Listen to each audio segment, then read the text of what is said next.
हमारे चैनल को सब्सक्राइब करें और बेल आइकन दबाना ना भूलें। नमस्कार, बीटीएन न्यूज प्रतिदिन में आप सबों का स्वागत है। हम हाजिर हैं समाचारों के साथ। पहले मुख्य समाचार। एक दिन धीमी रह फिर धधकी कोरोना सबों की चिता। गुरुवार को 9 लोगों ने तोड़ा दम। मृतकों में शहर का एक संक्रमित भी। अस्पताल में 7 की हुई मौत तो 2 ने निजी नर्सिंग होम में ली आखिरी सांस। वैक्सीनेशन में तेजी हेतु जिलाधिकारी ने की बैठक। तेजी लाने का दिया निर्देश। मोबाइल भान पर 45 से ऊपर के लोगों को दिया जा रहा है वैक्सीन। यास तूफान को लेकर अलर्ट मोड में प्रशासन। 2 दिन भारी रहने के संकेत। और 1 वर्ष पूर्व कोरोना की काली याद। 27 मई 2020 के मुकाबले मौत का तांता। थोड़ी सी लापरवाही और बेपरवाही पड़ी भारी और इस मुहाने पर खड़े हैं हम और आप। आगे समाचार विस्तार से, लेकिन थोड़ी देर। बीमार नहीं रहा लाचार, हो रहा मुफ्त उपचार। हड्डी नस रोग से संबंधित गंभीर बीमारियों का मुफ्त में इलाज। इंतजार किसका, जाएं सर्राफ ऑर्थो एवं स्पाइन सेंटर और दर्ज कराएं प्रधानमंत्री जन आरोग्य योजना में अपना नाम। विश्व की सबसे बड़ी स्वास्थ्य सुविधाओं का उठाएं लाभ। आधुनिक ऑर्थोपेडिक सुविधा, ऑर्थोस्कोपी, स्पाइन सर्जरी, फ्रैक्चर का अत्याधुनिक इलाज। डॉक्टर एसएन सर्राफ, डॉक्टर अभिषेक सर्राफ, रीढ़ हड्डी और नस रोग विशेषज्ञ डॉक्टर प्रियंका बी सर्राफ, स्त्री और प्रसूति रोग विशेषज्ञ डीएमसीएच के सामने लहरियासराय। अब जूनियर क्लास यानी क्लास 7 से लेकर 12th की बोर्ड के प्रिपरेशन के साथ साथ नेशनल लेवल के एग्जाम जैसे नीट और जेईई का प्रिपरेशन करे आइडियल पाथ के साथ। इंजीनियरिंग और मेडिकल प्रवेश परीक्षाओं की तैयारी करवाने वाले सर्वश्रेष्ठ शिक्षकों में शुमार फिजिक्स गुरु के सर द्वारा संचालित। हॉस्टल और ट्रांसपोर्ट की भी सुविधा उपलब्ध। उमा सिनेमा के सामने, गोरा डिजाइनर की बिल्डिंग में, नाका 5 के निकट, दरभंगा। मोबाइल नंबर है 9308296082 एवं 8409833709। और अब समाचार विस्तार के साथ। एक दिन धीमी रहने के बाद फिर धधकी चिता। जी हां, बुधवार को दरभंगा जिले के 2 सहित 3 की मौत से कमी, थोड़ी राहत, एक सुकून का एक संकेत मिला था। लेकिन गुरुवार को 9 लोगों की जान चली गई कोरोना में। मरने वाले में दरभंगा के 3, जिसमें शहर का 1, सुपौल के 2, सीतामढ़ी के 2, मधुबनी के 1 और सीतामढ़ी के 1 व्यक्ति शामिल हैं। 7 की मौत दरभंगा अस्पताल के कोरोना वार्ड में हुई, जबकि 2 ने निजी नर्सिंग होम में दम तोड़ा। बुधवार को चिता की आग थोड़ी धीमी पड़ी, राहत का संकेत। लेकिन गुरुवार को स्थिति फिर पलटी। 9 लोगों की जान चली गई कोरोना से। दरभंगा के 3, जिसमें शहर का भी 1। 7 की जान दरभंगा मेडिकल कॉलेज अस्पताल के कोरोना वार्ड में हुई, जबकि 2 ने दम तोड़ा निजी नर्सिंग होम में। लगातार मौत का आंकड़ा। और ऐसी परिस्थिति में जब लोग ये समझ रहे हैं कि कोरोना कम हो रहा है, अचानक उसकी भरपाई हो जा रही है। और ऐसा ही रहा गुरुवार को। अगर हम बात करें तो मृतकों में 3 जब दरभंगा के हैं, जिसमें शहर के 1, तो सुपौल के 2 और समस्तीपुर के 2 लोगों ने दम तोड़ा, जबकि मधुबनी और सीतामढ़ी के 1 लोगों ने कोरोना वार्ड में आखिरी सांस ली। लॉकडाउन का अनुपालन कराने हेतु लगातार पुलिसिया सख्ती बढ़ती जा रही है। इसके बावजूद अनावश्यक रूप से सड़कों पर लोग घूम रहे हैं और कोरोना यही मौका देख रहा है। हालांकि इस मामले में 15 लोगों को गिरफ्तार भी किया गया। लॉकडाउन का अनुपालन कराने हेतु लगातार पुलिसिया सख्ती बढ़ती जा रही है। इसके बावजूद अनावश्यक रूप से सड़कों पर घूमते और लॉकडाउन का उल्लंघन करने के मामले में 15 लोगों को गिरफ्तार किया गया। कोरोना काल में दरभंगा हवाई अड्डा ने अप्रैल माह में तकरीबन 360 उड़ान में 40,000 से ज्यादा यात्रियों को एक दूसरे जगह पहुंचाया। कोलकाता रीजन में 3रे स्थान पर रहा दरभंगा हवाई अड्डा खुलने के साथ ही यात्रियों की संख्या के कारण सुर्खियों में रहा। कभी जबकि देश भर में कोरोना का कहर चल रहा है, लोग अपने घरों में कैद है, सरकार ने लॉकडाउन लगा रखा है, इसके बावजूद दरभंगा हवाई अड्डा ने इस कोरोना काल में भी नई कीर्तिमान को छू रहा। नगर विधायक संजय सरावगी की बात माने तो इस वर्ष कोरोना काल के अप्रैल माह में भी 160 विमान दरभंगा आया और 160 विमान दरभंगा से प्रस्थान किया, यानी तकरीबन 320 उड़ान में ही करीब 40,000 से ज्यादा यात्री सिर्फ कोरोना काल में सफर कर दरभंगा हवाई अड्डा को कोलकाता रीजन में तीसरे स्थान पर ला दिया। यानी कोलकाता और पटना के बाद दरभंगा हवाई अड्डा सबसे ज्यादा व्यस्ततम हवाई अड्डा बन गया है। इतना ही नहीं, उन्होंने बताया कि दरभंगा हवाई अड्डा से उड़ान स्कीम के तरह मात्र 3 हवाई जहाज चल रही है, बाकी सभी उड़ानें आरसीएम के तहत है। यानी विमान कंपनी को ज्यादा फायदा दिखने की वजह से ही यहाँ से बाकी हवाई जहाज को कंपनी अपनी सेवा दिया है और यही वजह है कि कई महानगरों में अब एक के बदले 2 विमान रोज आ रहे हैं और जा भी रहे हैं, जिसमें मुंबई, दिल्ली, बेंगलोर प्रमुख है। विधायक जी की माने तो दरभंगा हवाई अड्डा ऑक्यूपेंसी रेट में सबसे ऊपर है और वर्तमान में देश में सबसे पहले स्थान पर है। यह उत्साहवर्धक है, यानी यह अचीवमेंट ऑफ दरभंगा है।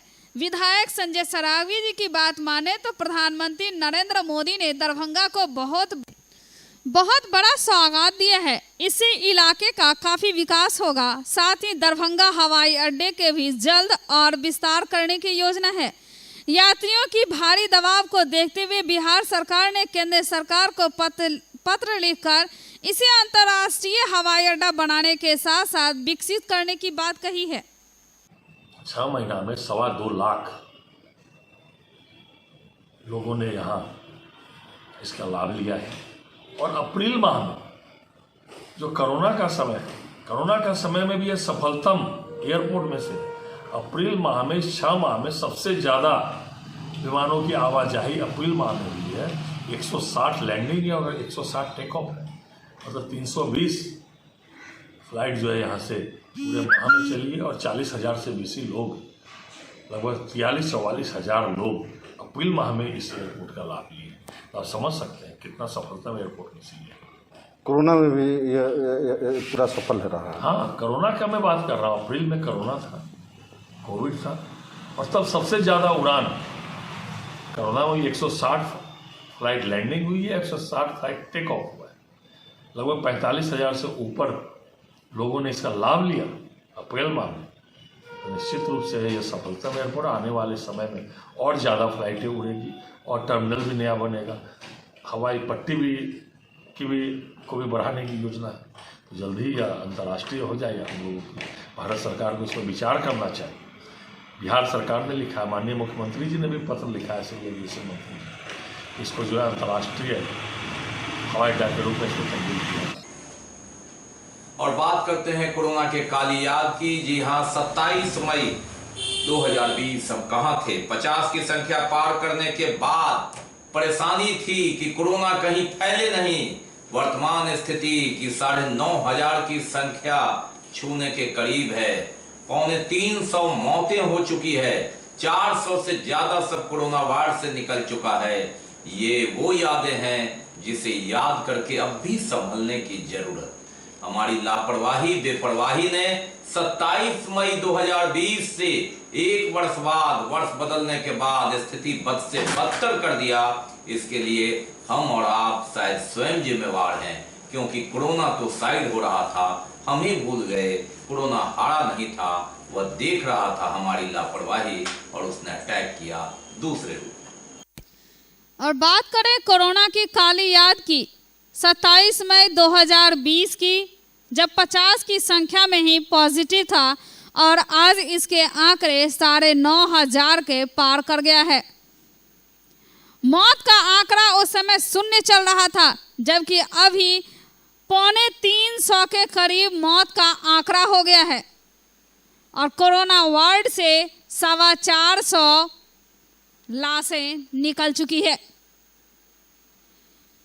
27 मई 2021 की बात करें तो 3 सहित 9 की मौत हो चुकी है, जिसमें दरभंगा मेडिकल कॉलेज अस्पताल में 7 और निजी नर्सिंग होम में 2, यानी मौतों का आंकड़ा भी वर्ष 2021 में बढ़ा, जबकि 20 में हम सुनने में थे। हम सचेत थे, सावधान थे। कहाँ चूक हुई? साल बदला, दिन बदला और हम इस गति में आ गए कि कोरोना पांव पसार रहा था और धीरे धीरे पसारते पसारते अपना वर्चस्व कर बैठा। जिला पदाधिकारी डॉक्टर त्यागराजन एसएम ने समीक्षा की बैठक की, किस तरह से वैक्सीन जो मोबाइल वाहन है उसमें बढ़ोतरी हो। 45 साल से ऊपर के ज्यादा लोग, अभी 25% ही जिला में आंकड़ा पहुंचा है, तो इसकी प्रगति क्यों नहीं। उन्होंने गांव से लेकर शहर तक और विशेषकर उन जगहों पर जहां बाढ़ की संभावना है तेजी से वैक्सीनेशन करने के लिए कई निर्देश दिए। वे वीडियो कॉन्फ्रेंसिंग के जरिए विभिन्न प्रखंड विकास पदाधिकारी, अंचलाधिकारियों से भी बात कर रहे थे। टीकाकरण की प्रगति को लेकर जिलाधिकारी डॉक्टर त्यागराजन एसएम की अध्यक्षता में बैठक हुई। सभी प्रखंड विकास पदाधिकारी एवं प्रभारी चिकित्सा पदाधिकारी को ग्रामीण क्षेत्र में जनप्रतिनिधि एवं प्रभावशाली व्यक्तियों के माध्यम से लोगों को टीका लेने हेतु प्रोत्साहित कराने के निर्देश दिए गए। जिन स्थलों पर टीकाकरण एक्सप्रेस को जाना है, वहां एक दिन पहले लोगों के बीच सूचना रहे कि वहां कितने बजे से टीकाकरण किया जाएगा। एक वाहन कई गांवों में भ्रमण कर सकता है। उन्होंने कहा कि इसके लिए मतदाता सूची से भी सहायता ली जा सकती है। यास चक्रवात के मद्देनजर सभी कोविड केयर सेंटर में पर्याप्त संख्या में जनरेटर रखने के निर्देश दिए गए ताकि किसी मरीज का इलाज बाधित न हो सके। उन्होंने कहा कि प्राथमिक स्वास्थ्य केंद्र में कार्यरत कोविड केयर सेंटर को छोड़कर शेष कोविड केयर सेंटर के चिकित्सकों की प्रतिनियुक्ति रद्द कर दी जाए तथा सभी अतिरिक्त प्राथमिक स्वास्थ्य केंद्र को 28 मई से पूर्णतः चालू कर दिया जाए। वहां मरीजों को परेशानी हो रही है। सिविल सर्जन को स्वयं अतिरिक्त प्राथमिक स्वास्थ्य केंद्रों का भ्रमण कर इसे सुनिश्चित कराने के निर्देश दिए गए। टीकाकरण कार्यक्रम को सफल बनाने हेतु बीडीओ, जीविका एवं आईसीडीएस को सम्मिलित करें। प्रखंड विकास पदाधिकारी अपनी बैठक में बीपीएम एवं सीडीपीओ को भी बुलावें। टीका लेने के लिए लोगों को प्रोत्साहित करने हेतु जीविका दीदी एवं सेविका व सहायिका के माध्यम से लोगों को प्रोत्साहित करें। जीविका दीदी पहले खुद टीका ले लें और अपने क्षेत्र के सभी लोगों को प्रोत्साहित करें। उन्होंने प्रखंड विकास पदाधिकारी को कहा कि ऐसे गांव को पहले चिन्हित करें जहां 45 वर्ष से अधिक उम्र वालों की संख्या अधिक हो। हिट कोविड ऐप में गलत रिपोर्ट अपलोड करने वाली 3 एएनएम को तत्काल निलंबित करने के निर्देश सिविल सर्जन को दिए गए। जिन लोगों की मृत्यु कोरोना से हुई है उन्हें 4-4 लाख रुपए का मुआवजा मिलेगा। इसके लिए सरकारी या निजी अस्पताल से कोरोना जांच में पाए गए पॉजिटिव रिपोर्ट, चाहे वह आरटीपीसीआर या एंटीजन टेस्ट हो, जांच प्रतिवेदन मृत्यु प्रमाण पत्र के साथ संलग्न करना होगा। जिस स्थान पर मरीज की मृत्यु हुई है मृत्यु प्रमाण पत्र वहीं से मिलेगा। नगर निगम क्षेत्र में नगर निगम तथा ग्रामीण क्षेत्र के लिए मृत्यु से 21 दिन तक सेविका से 21 से 31 दिन के बीच पंचायत सचिव और 1 महीना से 1 साल के बीच प्रखंड के कणीय सांख्यिकी पर्यवेक्षक देंगे। अस्पतालों का मृत्यु प्रमाण पत्र भी मान्य होंगे। होम आइसोलेशन में मृत्यु के मामले में पॉजिटिव रिपोर्ट आने के 10 दिनों के अंदर मृत्यु को ही कोरोना से मृतक माना जाएगा। शहरी क्षेत्र में टीकाकरण के लिए चिन्हित वार्ड में 1 दिन पूर्व प्रचार कराने के निर्देश सिटी मैनेजर को दिया गया। नगर निगम के सिटी मैनेजर ने बताया कि 28 मई को वार्ड संख्या 5, 6, 7 एवं 8 में टीकाकरण किया जाएगा। एईएस को लेकर मुख्यमंत्री ग्रामीण परिवहन योजना के तहत दिए गए वाहनों को पंचायतवार टैग किया गया। उन्होंने सभी वीडियो को सभी वाहन मालिकों के साथ बैठक कर लेने के निर्देश दिए ताकि जब भी उन्हें कॉल किया जाए उन्हें तुरंत मरीज को ले जाना होगा, क्योंकि चमकी बुखार में 1 घंटा का ही समय रहता है। इसके बाद बच्चे की हालत नियंत्रण से बाहर हो जाती है। चमकी बुखार से पीड़ित बच्चे का प्राथमिक स्वास्थ्य केंद्र में सबसे पहले उपचार होना चाहिए। ग्लूकोज, सोडियम, पोटेशियम देने की आवश्यकता पड़ती है। साथ ही इसके लिए एक एम्बुलेंस को भी टैग कर लिया जाए। बाकी अभी और भी बहुत कुछ, लेकिन पहले रुकेंगे, लेंगे एक break. Global health care and diabetes research centre, जो बिहार में पहला अंतर्राष्ट्रीय तकनीक एवं आधुनिक सुविधाओं से लैस सुपर स्पेशलिटी डायबिटीज केंद्र है, जहां एक छत के नीचे डायबिटीज से संबंधित सारी सुविधाएं मौजूद हैं, जैसे कि diabetes heart care, diabetes eye care, diabetes neuro care, diabetes foot care, diabetes pharmacy और डायबिटीज प्रयोगशाला। पता जीसस एंड मैरी स्कूल के पास, रहमगंज, दरभंगा, बिहार। एक बार चार्ज करें 80 किलोमीटर चलाएं। I am electric, I am the future. No licence, no registration, no insurance, no pollution. Only Yuvraj Hero Electric. Hero Electric करें सालाना 36,000 रुपए से भी ज्यादा की बचत। Easy finance available.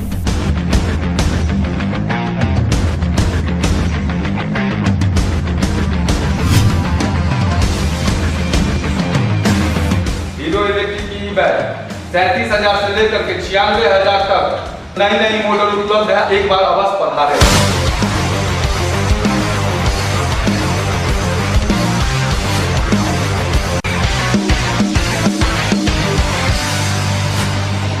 नमस्कार। युवराज हीरो इलेक्ट्रिक में आप सबका स्वागत है। Yuvraj Hero Electric, Saidnagar, Acme road, Laheria Sarai, Darbhanga. Break के बाद एक बार पुनः आप सबका स्वागत है। हम बढ़ते हैं आगे, लेकिन आगे बढ़ने से पहले एक नजर मुख्य समाचारों पर। एक दिन धीमी रह फिर धधकी कोरोना सबों की चिता। गुरुवार को 9 लोगों ने तोड़ा दम। मृतकों में शहर का एक संक्रमित भी। अस्पताल में 7 की हुई मौत तो 2 ने निजी नर्सिंग होम में ली आखिरी सांस। वैक्सीनेशन में तेजी हेतु जिलाधिकारी ने की बैठक।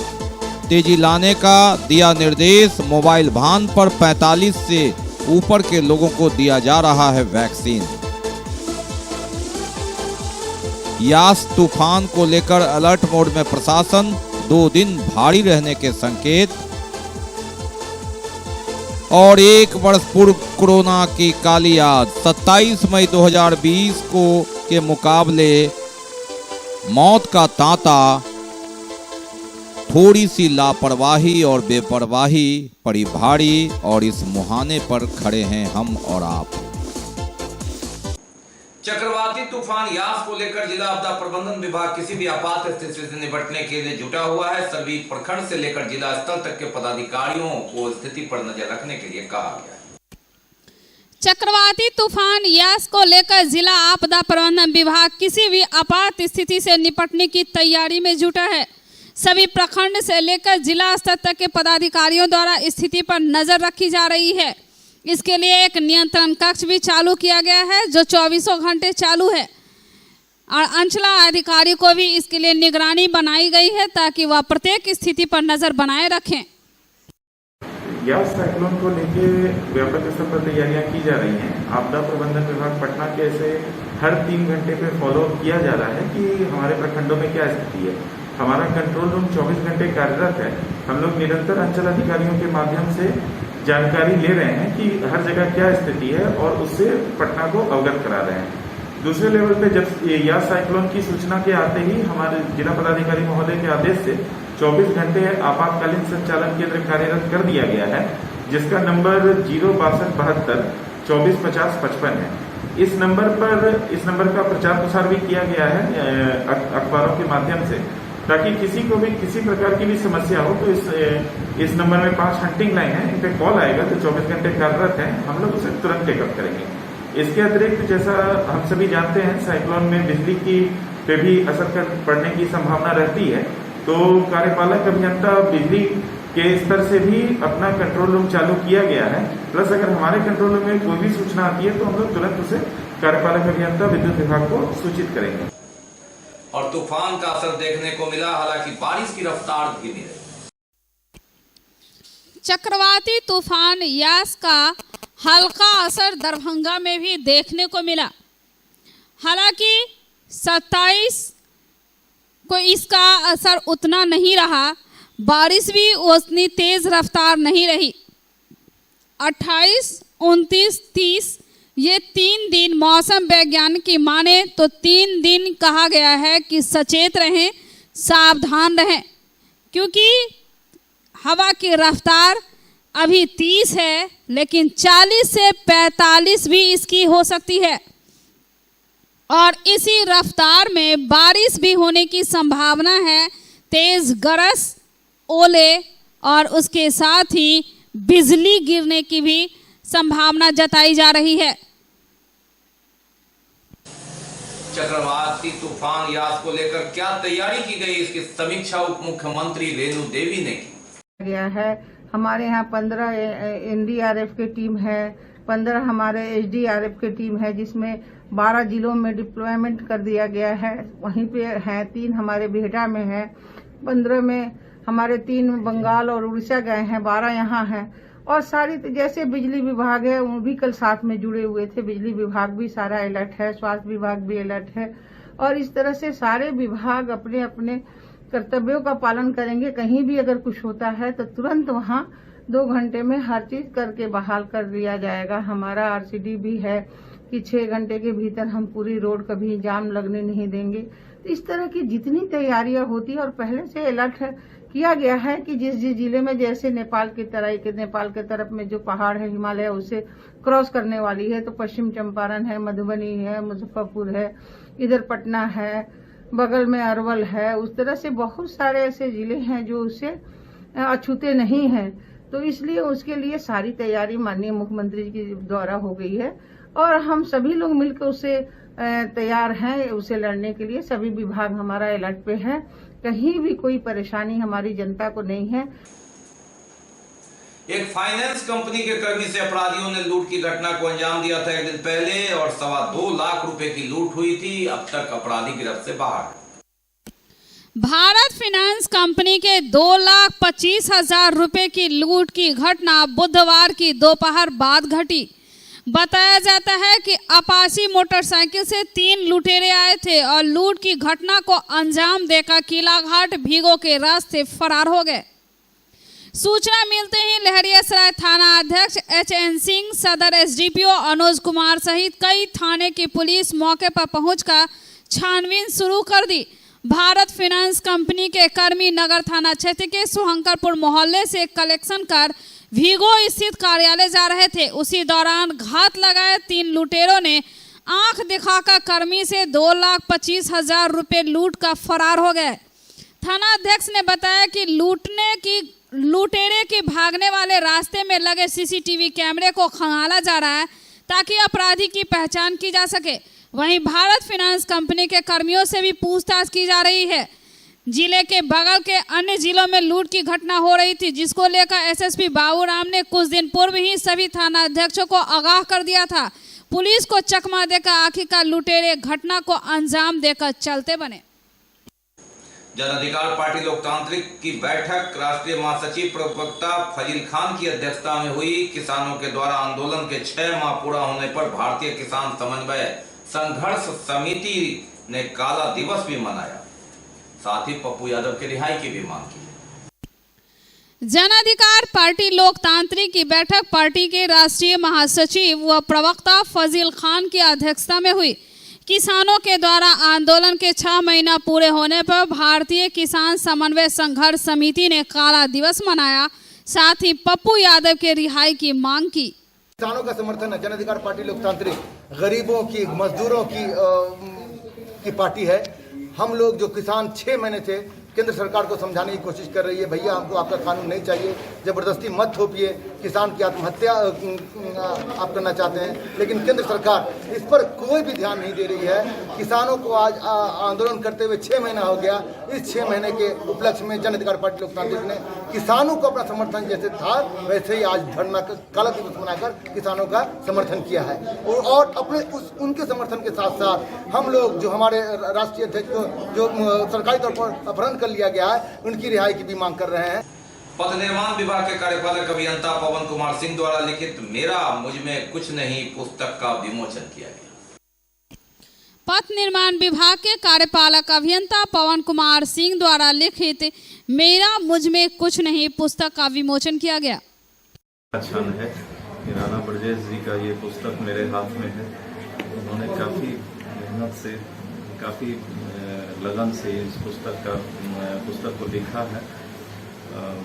मैं आशा करता हूँ कि भविष्य में भी इनसे ऐसी पुस्तकें हम लोगों को पढ़ने को मिलेंगी। इसका शीर्षक है मेरा मुझ में कुछ नहीं। एक बहुत अच्छी काव्य संग्रह है जिसके कवि हैं श्री इंजीनियर राणा ब्रजेश। इसमें अच्छी अच्छी कविताओं का संग्रह है जो काफ़ी उत्साहवर्धक और प्रेरणादायक है। इसे सभी पाठकों को पढ़नी चाहिए। ये मेरा किताब है। मेरा नाम राणा ब्रजेश, मैं दरभंगा जिला का रहने वाला हूँ और बचपन से मुझे कविता लिखने का शौक रहा है। बहुत सारे दोस्त लोग कहे क्या कि सर आप इतना अच्छा लिखते हैं, कभी कोई किताब निकलवाते नहीं हैं। तो जो मैंने जिया है, मेरा जो जिंदगी रहा है, मेरा जो अनुभव रहा है, उसी को शब्दों का उन्हीं शब्दों को एक पन्ने पर उतार करके उकेर करके एक कोशिश की है। पता नहीं ये कोशिश मेरी कहाँ तक सफल होती है। तो ये थे अब तक के समाचार, लेकिन विदा लेने से पहले एक नजर मुख्य समाचारों पर। एक दिन धीमी रह फिर धधकी कोरोना सबों की चिता। गुरुवार को 9 लोगों ने तोड़ा दम। मृतकों में शहर का एक संक्रमित भी। अस्पताल में 7 की हुई मौत तो 2 ने निजी नर्सिंग होम में ली आखिरी सांस। वैक्सीनेशन में तेजी हेतु जिलाधिकारी ने की बैठक। तेजी लाने का दिया निर्देश। मोबाइल वाहन पर 45 से ऊपर के लोगों को दिया जा रहा है वैक्सीन। यास तूफान को लेकर अलर्ट मोड में प्रशासन। 2 दिन भारी रहने के संकेत। और 1 वर्ष पूर्व कोरोना की काली याद। 27 मई 2020 को के मुकाबले मौत का तांता। थोड़ी सी लापरवाही और बेपरवाही पड़ी भारी और इस मुहाने पर खड़े हैं हम और आप। इसके साथ ही दीजिए हमें इजाजत इस प्रसारण से, लेकिन आप अपना बहुत ख्याल रखिए, मास्क जरूर लगाइए, सोशल डिस्टेंस बनाइए, 2 गज की दूरी अपनाइए। नमस्कार, जय हिंद।